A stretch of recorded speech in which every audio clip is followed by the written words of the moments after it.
biarlah berakhir kejahatan orang fasik, tetapi teguhkanlah orang yang benar. Engkau yang menguji hati dan batin orang, ya Allah yang adil. Perisai bagiku adalah Allah, yang menyelamatkan orang-orang yang tulus hati. Allah adalah hakim yang adil, dan Allah yang murka setiap saat. Sungguh, kembali ia mengasah pedangnya, melentur busurnya dan membidik. Terhadap dirinya ia mempersiapkan senjata-senjata yang mematikan, dan membuat anak panahnya menjadi menyala. Sesungguhnya, orang itu hamil dengan kejahatan, ia mengandung kelaliman dan melahirkan dusta. Ia membuat lobang dan menggalinya, tetapi ia sendiri jatuh ke dalam pelubang yang dibuatnya. Kelaliman yang dilakukannya kembali menimpa kepalanya. Lalu Yesus naik ke dalam perahu, dan murid-muridnya pun mengikutinya. Sekonyong-konyong mengamuklah angin ribut di danau itu, sehingga perahu itu ditimbus gelombang. Tetapi Yesus tidur. Maka datanglah murid-muridnya membangunkan dia, katanya, "Tuhan, tolonglah, kita binasa." Ia berkata kepada mereka, "Mengapa kamu takut?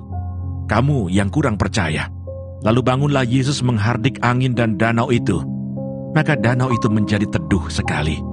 Dan heranlah orang-orang itu, katanya, "Orang apakah dia ini, sehingga angin dan danau pun taat kepadanya?"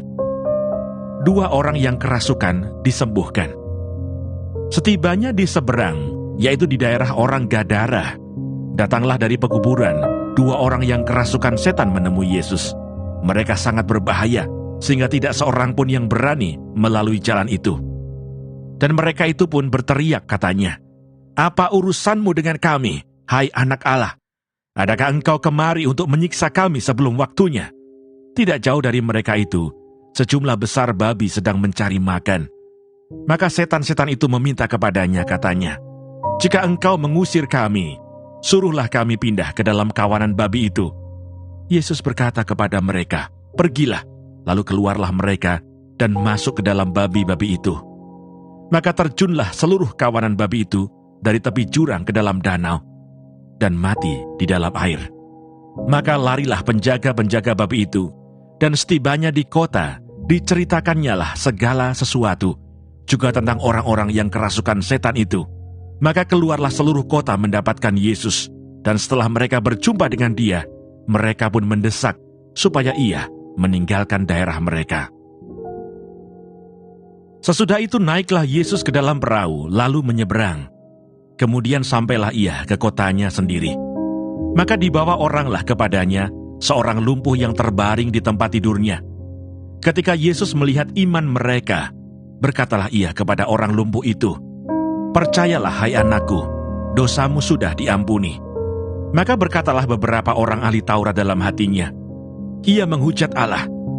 Tetapi Yesus mengetahui pikiran mereka lalu berkata, "Mengapa kamu memikirkan hal-hal yang jahat di dalam hatimu? Manakah lebih mudah mengatakan, 'Dosamu sudah diampuni,' atau mengatakan, 'Bangunlah dan berjalanlah'? Tetapi supaya kamu tahu bahwa di dunia ini Anak Manusia berkuasa mengampuni dosa."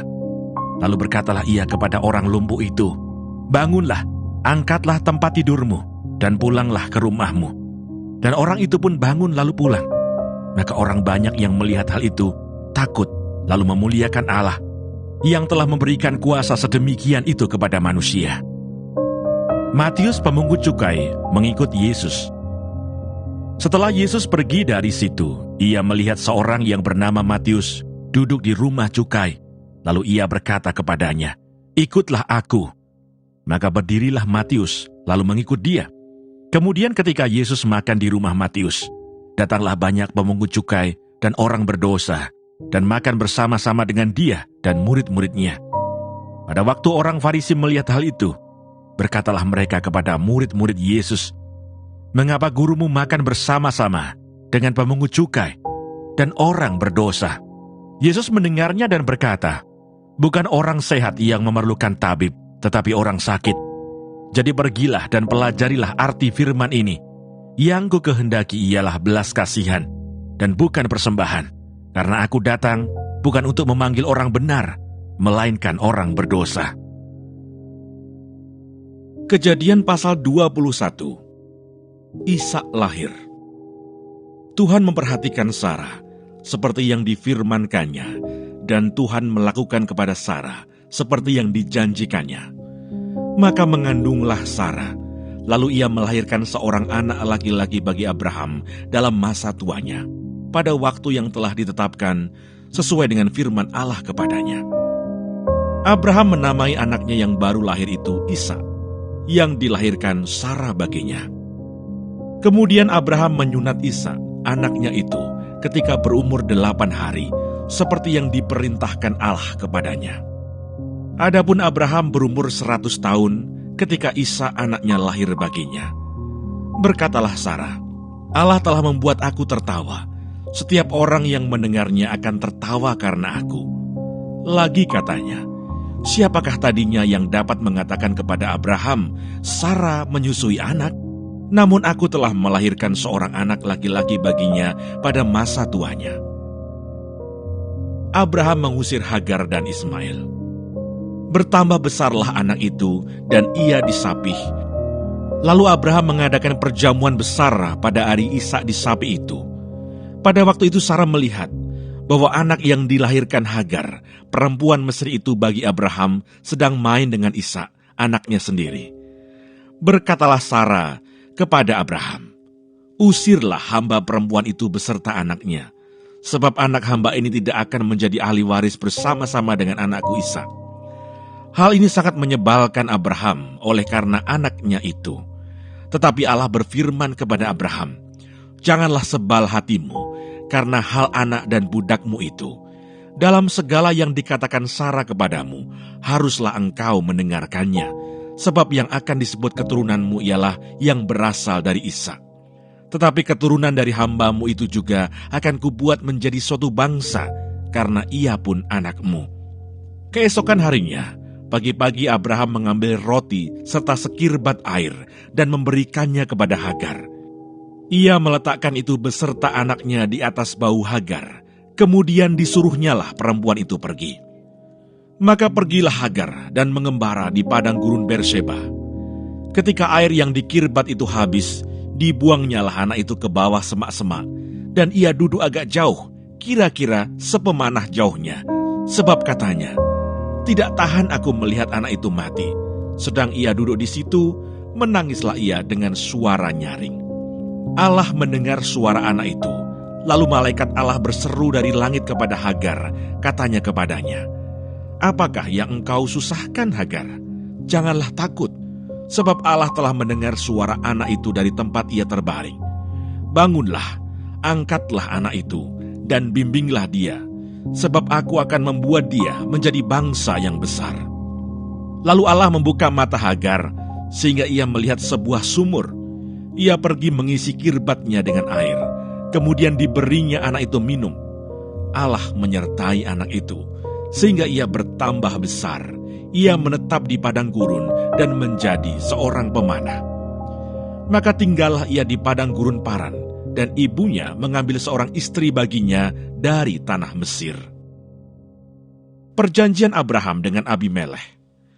Pada waktu itu Abimelekh beserta Pikol, panglima tentaranya, berkata kepada Abraham, Allah menyertai engkau dalam segala sesuatu yang engkau lakukan. Oleh sebab itu, bersumpahlah kepadaku di sini demi Allah, bahwa engkau tidak akan berlaku curang kepadaku, atau kepada anak-anakku, atau kepada cucu cicitku, sesuai dengan persahabatan yang kulakukan kepadamu. Demikianlah harus engkau berlaku kepadaku dan kepada negeri yang kau tinggali sebagai orang asing. Lalu kata Abraham, aku bersumpah. Tetapi Abraham menyesali Abimelekh tentang sebuah sumur yang telah dirampas oleh hamba-hamba Abimelekh. Jawab Abimelekh, aku tidak tahu siapa yang melakukan hal itu. Lagi tidak kau beritahukan kepadaku, dan sampai hari ini belum pula aku dengar. Lalu Abraham mengambil domba dan lembu dan memberikan semuanya itu kepada Abimelekh. Kemudian kedua orang itu mengadakan perjanjian. Tetapi Abraham memisahkan 7 anak domba betina dari domba-domba itu. Lalu kata Abimelek kepada Abraham, "Untuk apakah ketujuh anak domba yang kau pisahkan ini?" Jawabnya, "Ketujuh anak domba ini harus kau terima dari tanganku untuk menjadi tanda bukti bagiku bahwa akulah yang menggali sumur ini." Sebab itu orang menyebutkan tempat itu Berseba, karena kedua orang itu telah bersumpah di sana. Setelah mereka mengadakan perjanjian di Berseba, pulanglah Abimelek beserta Pikol, panglima tentaranya, ke negeri orang Filistin. Lalu Abraham menanam sebatang pohon tamariska di Berseba dan memanggil di sana nama Tuhan, Allah yang kekal. Dan masih lama Abraham tinggal sebagai orang asing di negeri orang Filistin. Kejadian pasal 22. Kepercayaan Abraham diuji. Setelah semuanya itu, Allah mencoba Abraham. Ia berfirman kepadanya, "Abraham." Lalu sautnya, "Ya Tuhan." Firman-Nya, "Ambillah anakmu yang tunggal itu, yang engkau kasihi, yakni Ishak. Pergilah ke tanah Moria, dan persembahkanlah dia di sana sebagai korban bakaran pada salah satu gunung yang akan kukatakan kepadamu." Keesokan harinya, pagi-pagi bangunlah Abraham. Ia memasang pelana keledainya dan memanggil 2 orang bujangnya beserta Ishak anaknya. Ia membelah juga kayu untuk korban bakaran itu. Lalu berangkatlah ia dan pergi ke tempat yang dikatakan Allah kepadanya. Ketika pada hari ketiga, Abraham melayangkan pandangnya, kelihatanlah kepadanya tempat itu dari jauh. Kata Abraham kepada kedua bujangnya itu, "Tinggallah kamu di sini dengan keledai ini. Aku beserta anak ini akan pergi ke sana. Kami akan sembahyang. Sesudah itu kami kembali kepadamu." Lalu Abraham mengambil kayu untuk korban bakaran itu dan memikulkannya ke atas bahu Ishak anaknya. Sedang di tangannya dibawanya api dan pisau. Demikianlah keduanya berjalan bersama-sama. Lalu berkatalah Ishak kepada Abraham, ayahnya, "Bapa," saut Abraham, "Ya anakku." Bertanyalah ia, "Di sini sudah ada api dan kayu, tetapi di manakah anak domba untuk korban bakaran itu?" Saut Abraham, "Allah yang akan menyediakan anak domba untuk korban bakaran baginya anakku." Demikianlah keduanya berjalan bersama-sama. Sampailah mereka ke tempat yang dikatakan Allah kepadanya. Lalu Abraham mendirikan mezbah di situ. Disusunnyalah kayu, diikatnya Ishak anaknya itu, dan diletakkannya di mezbah itu di atas kayu api. Sesudah itu Abraham mengulurkan tangannya, lalu mengambil pisau untuk menyembelih anaknya. Tetapi berserulah malaikat Tuhan dari langit kepadanya, "Abraham, Abraham."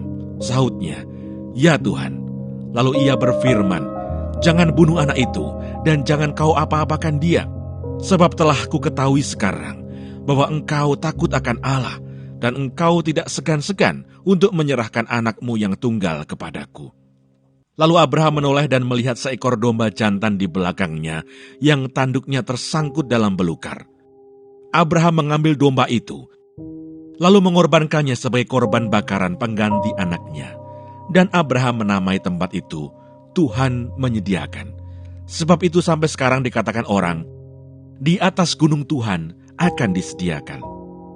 Untuk kedua kalinya berserulah malaikat Tuhan dari langit kepada Abraham, katanya, "Aku bersumpah demi diriku sendiri, demikianlah firman Tuhan, karena engkau telah berbuat demikian, dan engkau tidak segan-segan untuk menyerahkan anakmu yang tunggal kepadaku, maka aku akan memberkati engkau berlimpah-limpah dan membuat keturunanmu sangat banyak, seperti bintang di langit dan seperti pasir di tepi laut. Dan keturunanmu itu akan menduduki kota-kota musuhnya. Oleh keturunanmu lah semua bangsa di bumi akan mendapat berkat, karena engkau mendengarkan firman-Ku." Kemudian kembalilah Abraham kepada kedua bujangnya, dan mereka bersama-sama berangkat ke Berseba, dan Abraham tinggal di Berseba. Keturunan Nahor. Sesudah itu Abraham mendapat kabar, juga Milka telah melahirkan anak-anak lelaki bagi Nahor, saudaramu.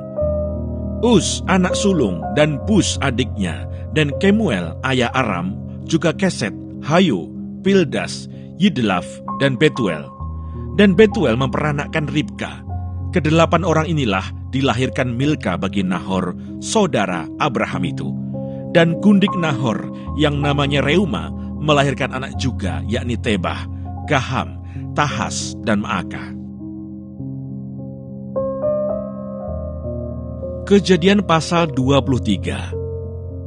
Sarah mati dan dikuburkan. Sarah hidup 127 tahun lamanya. Itulah umur Sarah. Kemudian matilah Sarah di Kiryat Arba, yaitu Hebron, di tanah Kanaan.